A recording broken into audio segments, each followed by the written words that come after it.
উনি আমাদেরই লোক। এটাও এবং বাড়তি কথা না বললে পয়েন্টে কথা বলেন, আমাদের লোক বিশাল বুদ্ধিজীবী, এগুলি গত 70 বছর। উনি আমাদের জুলাই আন্দোলনের সহযোদ্ধা। জল করিম রনি আপনার কাছে আসতে চাচ্ছি। শহীদ ওসমান হাদি ওপর গুলির পরপরই মির্জা আব্বাসের দিকে আঙুল তোলা হয়েছে এবং এখন এই ঘটনাগুলোর জন্য যে নাগরিক পার্টির এনসিপির নাসিরউদ্দিন পাটোয়ারি ডিম ছোড়ার ঘটনা এবং তারও আগে কিছু ময়লা পানি ছোড়ার ঘটনা আমরা পেয়েছি, গত 23শে জানুয়ারির কথা বলছি। এরকম বিচ্ছিন্ন কিছু ঘটনার দিকেও আমরা আসলে দেখছি যে বিএনপির দিকে আঙুল তোলা হচ্ছে। আপনি এই প্রসঙ্গে কি বলবেন, যে আসলে কি তাদের সম্পৃক্ততা রয়েছে নাকি নেই? জি ধন্যবাদ। যে যেখান থেকে আমাদের দেখছেন শুনছেন সবাইকে আমার সালাম এবং শুভেচ্ছা। সহ-আলোচকদের ধন্যবাদ এবং প্রথমবারের মতো আপনাদের চ্যানেলে আসলাম, আপনাদেরকে অভিনন্দন। দেখেন, আমি প্রথমেই নাসিরউদ্দিন পাটোয়ারিকে অভিনন্দন জানাইতে চাই। উনি সফল হয়েছেন।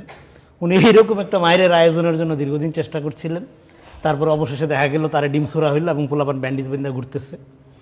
এই যে নাটক, এই নাটকের বিষয়ে এখন এখানে তথ্য উপাত্ত যেগুলো হচ্ছে সেটা খুবই কমিক্যাল। এগুলো নিয়ে সিরিয়াস আলোচনা করার কিছু নাই, কারণ বিষয়টা পুরোটাই কমিক্যাল। এটা অনেকদিন থেকে চেষ্টা করা হচ্ছিল, আজকে উনি সফল হয়েছেন, এই জন্য ওনাকে অভিনন্দন জানাই। এবং মানে এরকমভাবে ব্যান্ডিজ পরে ঘুরতেছে, ঘটনাগুলো তো বারবার হচ্ছে না, বারবার হচ্ছে। আমি তো বললাম বারবার তো সফল হয়নি, এইবার সফল হয়েছে। উনি একটা আক্রমণ, একটা মারামারি লাগুক, আপনি এই আয়োজনটা অনেকদিন ধরে করা হচ্ছে। উনি নিজেই নিজের প্রচারণা চালানোর কেন জন্য করা এবং হচ্ছে আমি ফোকাসে আপনাকে আসার জন্য বলি। করেছেন। আমি আপনাকে একদম তাজা একটা কাঁচা উদাহরণ দিই। জি বলুন। গতকাল আমি এই ভাইয়ের সাথে একটা টক শোতে ছিলাম, একটা বেসরকারি টেলিভিশনে। সেই টক শোতে আমরা মত দ্বিমত পাল্টা আলোচনা করেছি। সকালবেলা ঘুম থেকে উঠে দেখলাম আমার 10 সেকেন্ডের একটা বক্তব্য নিয়ে উনি একটা পোস্ট দিয়েছে। সেই পোস্টে ধরেন লোকজন, ওনাদের অনুসারী বট বাহিনী এবং ওনারা যা যা বলার তা বলছে এবং সেটা বেশ ভিউ হচ্ছে, ওনারা এনজয় করছে। পুরা বক্তব্যটা দেওয়ার মতো কোনো নৈতিক দায়িত্ব তারা ফিল করে নাই, মনে করে নাই। হ্যাঁ, তারপরে আপনারা ধরেন যে এখন আমি কি করব, যখন আপনি এইভাবে বক্তব্য মেনুবারিং করেন, সোশ্যাল মিডিয়াতে অসহিষ্ণুতাকে উস্কাইয়া দেন, আপনি মাঠে ভায়োলেন্স ইনস্টিগেট করতেছেন, আপনি ভায়োলেন্সকে ডাইকে আনতেছেন। এটা তো 5 তারিখের পর থেকে এই গ্রুপটা সংঘবদ্ধভাবে এটা করতেছে এবং রাষ্ট্র এখানে মদত দিচ্ছে। তাদেরকে নিবৃত্ত করা, পুলিশিং যে কাজটা, অ্যারেস্ট করা, এই করা, এগুলো না করে সোশ্যাল মিডিয়াতে তারা ইন্টলারেন্সি আপনার চর্চা করতেছে। আমি শেষ করি এখানে, ইন্টলারেন্সি চর্চা করতেছে এবং এই ইন্টলারেন্সিটা তারা মাঠে গড়ায় নিতে উৎসাহিত করতেছে এবং মিডিয়াগুলো হেল্প করতেছে। ধরেন উনি যে আজকে ধরেন এরকম একটা কাজ করলো, উনি কিন্তু একবার সরি বলেনি। আজকে আমরা দেখার সাথে সাথে আজকে সরি বলা দরকার ছিল। এই যে ওনারা যেটা করেছে যে ম্যানিপুলেটিং ফ্যাক্ট, তারপরে ম্যানিপুলেটিং ফ্যাক্ট তৈরি করে যেই ডিসিভিং করা হচ্ছে, মানে কি আপনার যেটা করা ফলস ইন ট্রুথ। আমার বক্তব্য 10 সেকেন্ড কিন্তু নিচ্ছে, নিয়ে ন্যারেটিভ তৈরি করতেছে, করে ওনার 1.5 মিনিট দিচ্ছে, যেটা ওনার সুবিধা মতো দিচ্ছে। হ্যাঁ, এই যে ডিসিভিং আদার, যখন আপনি ডিসিভিং করবেন অন্যকে, এইটা ইজিলি ভায়োলেন্সের দিকে চলে যায়, খুব সহজে এটা ভায়োলেন্সের দিকে চলে যায়। ফলে এইটা তারা মনে করতেছে তারা পলিটিক্যালি গেইন করতেছে। আসলে পলিটিক্যালি গেইনিং এতে হচ্ছে না, এতে পুরো পলিটিক্যাল এনভায়রনমেন্ট টক্সিক হচ্ছে, পুরো সিচুয়েশন ভায়োলেন্ট হয়ে উঠছে। এটা আমি বারবার বলার চেষ্টা করছি, কিন্তু ওনা যেটা করবো, ওনার বিরুদ্ধে কথাকে মিসইন্টারপ্রেট করা হচ্ছে। মিসইন্টারপ্রেটটা শুধু না, ফটো কাট ছাড়া হচ্ছে, কাটপিস সাংবাদিকতা করা হচ্ছে এবং আমাদের ভিলিফাই করা হচ্ছে। আমাকে উনি পার্সোনালি ট্রিগার করে দালাল প্রমাণ করার জন্য এই ভিডিও কাটটা, এই যে ভিডিওটা বললাম, এটা প্রমাণ করছে যাতে আমাকে ভালোভাবে দালাল প্রমাণ করা যায়। ফলে আপনি যখন কাউকে ভিলিফাই করার চেষ্টা করবেন, করার মধ্যে দিয়ে আপনি আপনার গ্রাউন্ড হারাই ফেলেন। কারণ ডেভিল ইজ এ লায়ার। হ্যাঁ, আপনি মিথ্যা দিয়ে কোনো কিছু অর্জন করতে পারবেন না। কিন্তু আপনি যখন এই যে পলিটিক্যাল ট্রুথ তৈরি করে, এটা মিথ্যার চেয়ে ভয়ঙ্কর। কেন এটা করছে আমি শেষ করে এই পয়েন্টটা বলে, এটা হাসিনার আমলের এই কাঠামো, এটা আপনারা ব্যবহার করছেন। 5 তারিখের পরে আমরা একটু শুনে আসি, উত্তরটা নিয়ে আসি। কিছু বলতে চাচ্ছেন জয়নাল? আমি একটু বললাম, যে উদাহরণটা দিলাম, এটা ব্যক্তিগত বলার জন্য না, উদাহরণটা দিলাম যে এটা আমি অবশ্যই সামগ্রিকভাবে আমি জানতে চাই জয়নাল আবেদন শেষে এটা কেন হচ্ছে। ইভেন তারেক রহমান, আমি বলি, জানেন তারেক রহমান এমন কোনো বক্তব্য নেই যেটা মেনুভারিং করে প্রচার করা হচ্ছে না, যেটাকে টুইস্টিং করা হচ্ছে না। জি আচ্ছা, আমরা একটু শুনবো।